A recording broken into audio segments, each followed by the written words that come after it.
He's retiring, so to celebrate, I'm taking our parents to France starting today.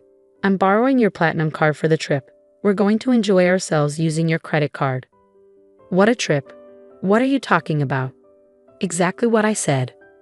No, I don't understand what you mean by exactly what I said. Please explain. We need to hurry. I understand. We'll leave soon. Sorry, I have to go now. I'll hear the details when I get back. Just one thing though, the credit card won't work. Huh? My jobless husband Parker took my credit card to take our parents on a trip. I've put up with a lot from Parker, but this seems like the perfect chance. I'm going to make sure Parker learns a lesson, and when he returns from the trip, he'll have some big regrets. I'm Lee, a 32-year-old employee at a major company. After graduating from a top university, I landed a great job and have been doing well. Even though I'm only 32, I make enough money to support Parker, who doesn't work, and a child, if we had one. But that's just a possibility. We've been married for 2 years and don't have kids yet, though we're thinking about it. Despite having a good job and income, I'm not happy with my newly life. The part about having a child is just an idea, but Parker not working is real. I'm not hungry for dinner because I had snacks. That's fine, but what about your job search? I didn't go for an interview today. I just stayed home looking at job websites. Parker quit his job a year ago and has been looking for work since then. Actually, he's been doing part-time jobs but doesn't keep them for long. He starts a job, quits shortly after, relaxes for a while, then looks for another part-time job. You're looking at part-time jobs again, aren't you?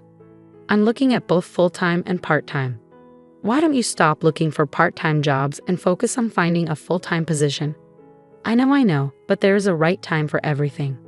I wish Parker would find a steady job, but there's a reason he can't be pushed too hard. He quit his last job because of a conflict over work policies with his boss. That boss was notoriously difficult. Parker stood up to him as the office representative with his colleagues' support. But when the conflict escalated, his colleagues sided with the boss, not Parker.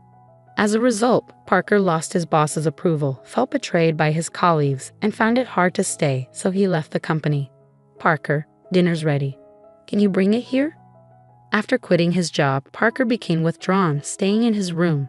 After about 2 weeks, he began to come out and help with household chores. I'll do the dishes. Really? Thanks. Then it's all yours. Yeah, I've got plenty of time. Parker joked, but his smile didn't seem genuine.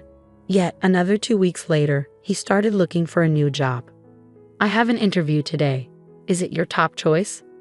Yeah, I'm going to nail this one and make a fresh start. I'm rooting for you. Do your best. A month after quitting his job, Parker started looking for work more seriously. But even after another month, he couldn't find a job. Why do they keep rejecting me? It's all because of my last company. Don't lose heart. You'll find something good. Of course, I'm frustrated. I didn't do anything wrong. Parker may not be completely blameless, but what happened at his previous job wasn't entirely his fault either. However, quitting due to interpersonal issues doesn't impress potential employers. It feels like nothing I do is right anymore. That's not true. You have an interview tomorrow. Let's update your resume. It's pointless. I'm not going to that interview. Repeated rejections took a toll on Parker, and eventually he became defiant. One day, I returned home to find torn-up resumes scattered on the living room floor, knowing his interview hadn't gone well. Carefully choosing my words, I said, "Can you throw that trash in the bin? I'm done." Done with what? Job hunting. We can manage on Layla's income, right? I don't need to work. It was true, we could get by on my salary alone. Some people choose not to work and excel as full-time homemakers, but that wasn't Parker's situation. He seemed to be avoiding reality. Understanding his reluctance after his rough experience at his last job and the fruitless job search, I decided to be patient with him for a while. Parker, you still haven't found a job. What's your plan? I've worked hard in the past. This is just a long break. I'm not just sitting around, I'm preparing for the future. That's good to hear. Living near my in-laws, Parker's mom, my Layla, and dad, Nicholas, started visiting us more after he quit his job. They were probably worried about him. When they heard Parker was preparing for his next job, they seemed relieved, but that was far from the truth. The beer's running out today. Can you grab some on your way home? It's running out again? You drink too much? Try to cut back a bit. Fine, I won't ask again. I'll get it myself. Parker wasn't studying or job hunting. He spent his days watching TV and drinking beer. He probably didn't want others to know he was unemployed. I decided not to tell my in-laws the truth to spare Parker's feelings, even though he hadn't looked for a job in over 3 months. Finally, I decided to bring it up. Parker, maybe it's time to start job hunting again. You seem more settled now. What? It's only been 6 months since my last job. You want me to work again after what happened? I just think the break has been quite long. Stop nagging. You can't understand my feelings when your job is going well. I have my own struggles, you know. Everyone faces work problems and relationship issues. We can work through this together. I understand. I'll start looking for a job, okay? Parker walked out during our conversation. My words seemed to have hurt him, but his agreement to job hunt felt like progress. I planned to apologize when he felt better. I got a job because you pushed me. That's great. Where? At a nearby supermarket. So you'll need to learn and work hard, right? It's just part-time. No need to work too hard. Part-time or not, any job is important. Do you have a problem with that? I wanted to say more to Parker, but I decided to see how even a small step like this could help him recover. I chose to wait and observe. I'm home. Parker, you're back. How's the job at the pub? I quit the supermarket part-time.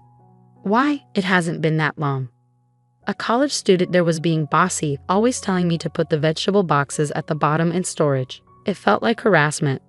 That student was probably just showing Parker how to do the job. In any workplace, even a college student might be more experienced. Parker kept finding and quitting jobs, unable to stick with any. So Parker hasn't been able to keep a job for long, and it's already been a year. Parker, what job are you doing now? I'm working part-time at a pub. I've never worked in food and beverage before, but it's interesting, and I think I finally found my calling. Really? That's great, but isn't the income from a part-time job in a restaurant kind of low? That's fine. I'm currently apprenticing, aiming to go independent. So, you plan to own your own place someday? Exactly. The income's small now, but I'm working hard towards my goal. Then take this. Treat yourself to something nice for once. Parker still puts on a good show in front of his parents, but as always, it's all lies. He quit the pub job 3 days after this conversation, deceiving everyone and even taking allowance from his parents. This time, I couldn't help but feel disappointed in my husband, so I decided to be firmer than before. Hey, Parker. Later, please. I'm at a good part in the movie. You can pause it. I grabbed the remote control from the table, paused the movie, and started a conversation. It's frustrating when you pause at the best part. What is it? Parker, you're 35 now, right? You know that's prime working age. Don't you think about the future? Spending all day at home, drinking, and just watching TV. The future? There are plenty of 35-year-olds not working. Many people enjoy life without a job. True, work isn't everything, but those people have something else they're dedicated to. Do you have something like that? Yeah. I know you're upset about me not working. I'll look for another part-time job. Parker seems set on only working part-time. Considering his reasons for leaving his job and his struggles with job hunting, I've been careful not to upset him. But it's time for Parker to get back on track. I need to be firmer. One day at work, I received a text from Parker. Dad's retiring, so we're going to France to celebrate starting today. I'm borrowing your platinum card. We're going to enjoy ourselves on your credit card. I panicked and called him immediately. What do you mean, a trip? Just what I said. I don't understand. Just what I said. Please explain. There are so many things wrong here. It's okay to celebrate Nicholas's retirement, but Parker should have talked to me before using my money and borrowing my credit card. More like taking without asking. And why am I paying for a trip to France that I'm not even going on? Parker probably told his parents he paid for it from his savings, my credit card. Just thinking about it makes me so angry, but one thing Parker said stands out. You mentioned borrowing a credit card. Do you mean the one from our house? Yeah, why? I do have a platinum card. Some people think you need a high income for it, but that's not true. Credit history, stable income, and other factors matter, and you can get one in your 30s. It has a high annual fee, but I use it for the benefits and points. However, that credit card is in my wallet. So you took the credit card from home? Yeah, so I'm counting on you for the payment. Parker, excited about his trip to France, spoke to me in a challenging tone. I've been patient with Parker for a long time, but now it seems like the right moment to take action. Parker thinks he's smart for taking my credit card and acting cheerful about it, but he's about to realize otherwise. What are you waiting for? We need to leave. Got it. Sorry, I have to go now. I'll hear the details when I get back. Just one more thing. That credit card you took won't work. What? That can't be right. It's under Lila's name, and it expires this month. It's close, but it shouldn't be an issue. You're lying, right, Lila? You're lying to stop me from using the card, aren't you? That's such an obvious lie. Yes, it does expire this month. That's why I've already received a new credit card. What does that mean? So I have 2 credit cards to use now. Sometimes, when a new card is activated, the old one stops working. I've already started using the new card, so the one you took won't work. What? Are you kidding me? You think I'm lying. If you don't believe me, I can send you the URL to the credit card website, or you can just try using the card. It would be funny to see you try to pay with a card that doesn't work. This credit card really won't work. Hey, hurry up. I hear his parents calling him in the background, but Parker, realizing the credit card won't work, seems too flustered to respond to them. What should I do? I told them I pay for everything except the round-trip travel. Oh, they covered the flight? Yes, Dad felt bad about covering all the trip costs. What should I do? I'm about to take a cab, and I don't even have money for that. That's not my problem.